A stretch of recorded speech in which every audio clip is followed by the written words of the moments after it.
আসসালামু আলাইকুম। আপনি আপনাকে যত্ন নেওয়ার জন্য স্কিন কেয়ার করছেন, হেয়ার কাট করছেন, নিজেকে সুন্দর দেখানোর জন্য কত কি করছেন, দামি দামি প্রোডাক্ট ব্যবহার করছেন, কিন্তু আপনি একবারও কি ভেবে দেখেছেন বডির সবচেয়ে ইম্পর্টেন্ট অর্গান হচ্ছে অন্ডকোষ? আপনি কি সেটার যত্ন করছেন?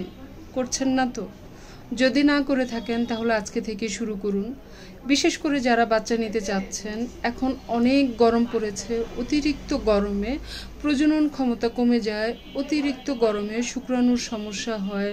যারা স্কিন টাইট কাপড় পরে, জিন্স পরে থাকে সারাদিন, বাসায় ফিরে কাপড় চেঞ্জ করে বল ভর্তি পানিতে কোমর পর্যন্ত চুবিয়ে যদি বসে থাকে তাহলে অনেকটাই হেল্পফুল হয় অন্ডকোষ সুস্থ থাকতে।